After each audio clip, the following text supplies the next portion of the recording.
आकाशवाणी गोरखपुर से समाचार दर्शन।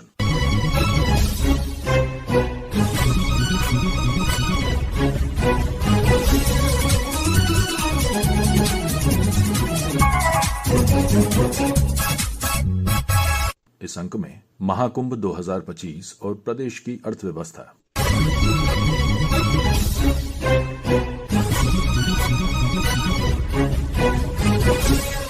13 जनवरी से शुरू हुआ प्रयागराज महाकुंभ 26 फरवरी को संपन्न हो गया। 45 दिनों तक चले महाकुंभ ने जहां एक भारत श्रेष्ठ भारत की संकल्पना को साकार किया, वहीं धार्मिक पर्यटन और आध्यात्मिकता के साथ साथ प्रदेश की अर्थव्यवस्था को एक नया आयाम भी दिया है। इस आयोजन के जरिए प्रदेश के विकास को भी गति मिली है। प्रस्तुत है हमारी विशेष संवाददाता तनवीर फातिमा की वरिष्ठ पत्रकार वीरेंद्र सिंह रावत से विशेष बातचीत। महाकुंभ ने न सिर्फ देश की आध्यात्मिकता को एक नए शिखर पर पहुंचाया है, बल्कि एक भारत श्रेष्ठ भारत की संकल्पना को साकार किया है। इस आयोजन ने किस तरह नई संभावनाओं के द्वार खोले हैं, इस पर चर्चा करने के लिए हमारे साथ मौजूद हैं वरिष्ठ पत्रकार वीरेंद्र सिंह रावत जी। रावत जी, आकाशवाणी के इस कार्यक्रम में आपका स्वागत है। धन्यवाद। महाकुंभ के आध्यात्मिक महत्व के साथ आप किस तरह से देखते हैं इसको कि कैसा सामाजिक संदेश पूरी दुनिया में गया है? इससे न केवल एक संदेश जाता है कि उत्तर प्रदेश में इस तरीके के बड़े वृहद आयोजन को सफलतापूर्वक किया जा सकता है, बल्कि एक एकता का भी संदेश दिया है, जो कि योगी सरकार और केंद्र में नरेंद्र मोदी सरकार का भी एक लक्ष्य लेके चलती है कि समाज के सारे वर्ग एक साथ रहें और भारत एक तरक्की करे और $5 ट्रिलियन इकोनॉमी का जो पूरा एक खाका तैयार किया हुआ है उसमें तेजी से बढ़े और उसको कैसे पूरा किया जा सके। और महाकुंभ से जो एक टूरिज्म सेक्टर को बहुत बड़ा पुश मिलेगा और करीब 3 लाख करोड़ के आसपास की अर्थव्यवस्था को बल मिलने का एक आकलन किया जा चुका है, जो कि कुछ दिनों में चीजें क्लियर होंगी कि कितना फायदा हुआ है यूपी को और इनडायरेक्टली पूरे भारत को इकोनॉमी में जो पूरा बूस्ट मिला है। तो मुझे लगता है कि महाकुंभ के बहुत सारे पहलू हैं, जिसमें न केवल एक सामाजिक पहलू है बल्कि आर्थिक पहलू भी बहुत मजबूत जी।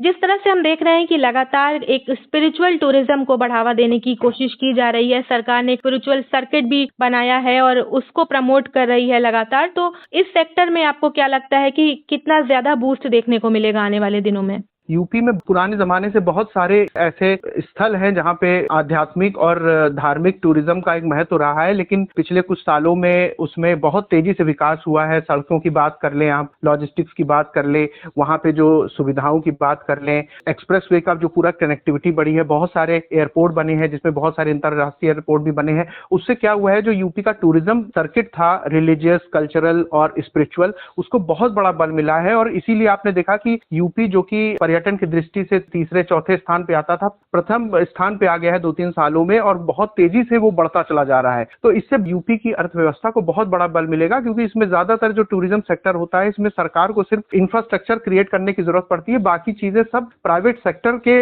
माध्यम से हो जाती हैं। तो सरकार को बहुत ज्यादा उसमें रनिंग कॉस्ट नहीं रहती है और उसमें लोकल लेवल पे बहुत एम्प्लॉयमेंट का जनरेशन होता है। तो आप देखेंगे कि टूरिज्म सेक्टर जो कि यूपी सरकार ने एक प्रायोरिटी सेक्टर की तरह लिया है, किस तरह से तेजी से विकास हो और लोगों को लोकल लेवल पे, खासतौर से युवाओं को कैसे नौकरियां मिले, सृजित हो और एंटरप्रेन्योरशिप भी बने, ना केवल वो नौकरी तलाशे बल्कि अपने उद्यम को स्थापित करें। तो इससे टूरिज्म सेक्टर को बहुत बड़ा बल मिलेगा महाकुंभ से। जैसा कि आपने कहा कि जो प्रदेश की इकोनॉमी है, इस महाकुंभ में माना जा रहा है कि 3 लाख करोड़ से अधिक का योगदान दिया है महाकुंभ ने। तो इससे आपको क्या लगता है कि किस किस तरह के फायदे पूरे प्रदेश को मिल सकते हैं? विकास की बात करें, रोजगार की बात करें और एवेन्यूज क्या नए हैं जो खुल सकते हैं प्रदेश के युवाओं के लिए?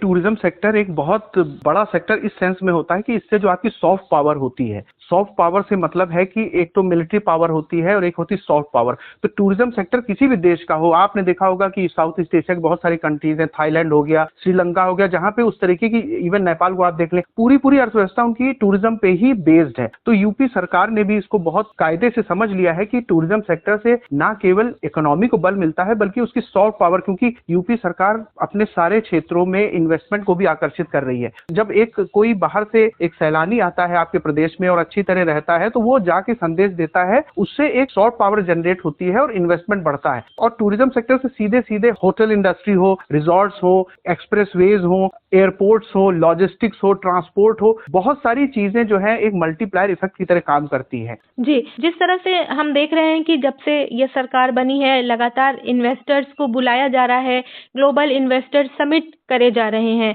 तो इस लिहाज से अगर हम निवेश की बात करें तो आने वाले दिनों में क्या अनुमान अनुमान लगाया जा सकता है कि निवेश किस तरह का बढ़ेगा प्रदेश में?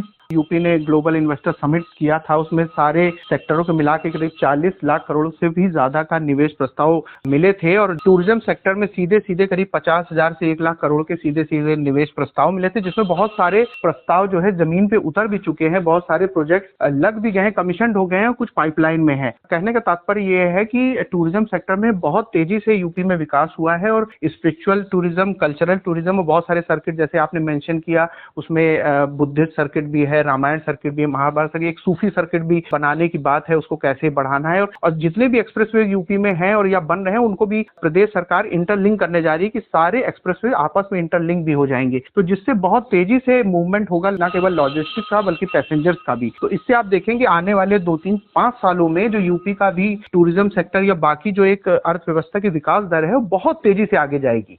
जी रावत जी, इतना बड़ा आयोजन जब होता है तो जाहिर है यातायात, सुरक्षा, स्वच्छता, ये सारी बुनियादी सुविधाएं हैं जिनको देने का काम किया जाता है। सरकार ने इसे सकुशल तरीके से संपन्न कराया है, चाहे हम सुरक्षा की दृष्टि से देखें या हम ट्रांसपोर्ट को लेकर अगर देखें, यातायात के साधन हो या ट्रैफिक मैनेजमेंट हो, ये सारे जो मैनेजमेंट है ये काफी सकुशल ढंग से किए गए हैं। तो इससे क्या मैसेज गया है? इससे बहुत बड़ा मैसेज गया है, क्योंकि जिस तरीके के लोग वहां पर आए हैं तो समझ लिए ऑलमोस्ट जो है यूरोप की पूरी पॉपुलेशन आ गई 45 दिनों में। तो ये एक छोटी चीज नहीं है और प्रदेश सरकार ने भी पहले कहा था कि इसके स्टडी करने के लिए बहुत सारे विदेशी यूनिवर्सिटी से और इंडियन यूनिवर्सिटी से, टॉप यूनिवर्सिटी से वहां रिसर्चर्स गए हैं और कई प्रदेशों में जो कुंभ के आयोजन होते हैं उनकी भी टीमें यहाँ पे पूरा स्टडी कर रही है कि यूपी गवर्नमेंट इसको किस तरह से आयोजित कर रही है। और लॉ एंड ऑर्डर वैसे भी जो है इस सरकार में काफी तेजी से सुधरा है, जिसकी वजह से इन्वेस्टमेंट आए हैं और जो निवेश की जो धारा है बहुत त्वरित गति से बही है और महाकुंभ उसमें एक चार चांद लगाने का काम करता है, मुझे ऐसा लगता है। इन सब के बीच एक क्राउड मैनेजमेंट एक बहुत बड़ा मुद्दा था सरकार के लिए। आप क्या देखते हैं कि क्राउड मैनेजमेंट के स्तर पर सरकार ने कैसी परफॉर्मेंस करी है? जैसे मैंने मेंशन किया कि जितनी आबादी प्रयागराज के महाकुंभ में आई है, आप देखें यूरोप की पॉपुलेशन के बराबर आई है और क्राउड मैनेजमेंट का तो मुझे लगता है कि आने वाले समय में इसमें बहुत सारे रिसर्च होंगे इसी टॉपिक पे कि इस तरीके का कैसे मैनेजमेंट हो गया, किस तरह से लोगों के ठहरने से लेके उनके यातायात को किस तरह से नियंत्रित करना। तो इसको पूरा एक वृहत रूप में जब आप देखेंगे तो मुझे लगता है कि यूपी गवर्नमेंट ने और केंद्र सरकार के कोऑर्डिनेशन में जिस तरीके का एक बहुत अच्छी तरह इसको मैनेज किया है, इसको ऑर्गेनाइज किया है, ये सबके लिए एक ऐसा टेम्पलेट का काम करेगा, ना केवल भारत में बल्कि विदेश में भी इस तरीके के जो बड़े आयोजन कभी होंगे तो इसको एक प्लेबुक की तरह लिया जाएगा कि किस तरह से इतने बड़े लोगों के समूह को कैसे नियंत्रित करना, सुरक्षा से लेके सारी चीजों को किस तरह से व्यवस्थित करना। मुझे लगता है कि आने वाले समय मिसाल बनेगा ये। जी, जिस तरह आप कह रहे हैं कि 35 से अधिक देशों से यहाँ पर लोग आए और लोग इसको स्टडी कर रहे हैं, इससे एक अगर हम ग्लोबल पिक्चर की बात करें तो भारत की साख किस तरह मजबूत होती हुई दिख रही है आपको?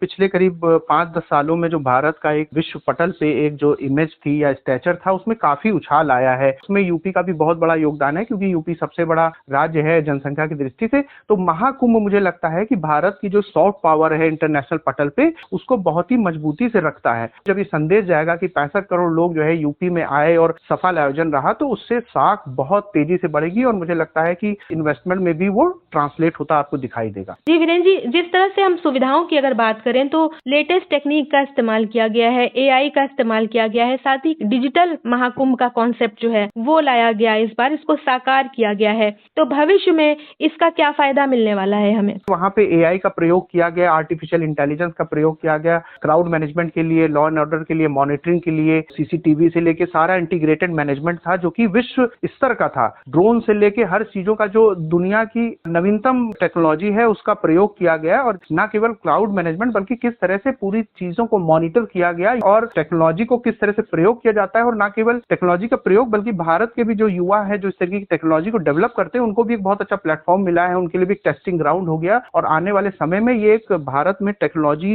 बेस्ड उद्यम को भी बहुत विस्तार देगा। हमसे बात करने के लिए बहुत बहुत शुक्रिया वीरेंद्र जी। धन्यवाद। समाचार दर्शन के इस अंक में आप सुन रहे थे महाकुंभ 2025 और प्रदेश की अर्थव्यवस्था।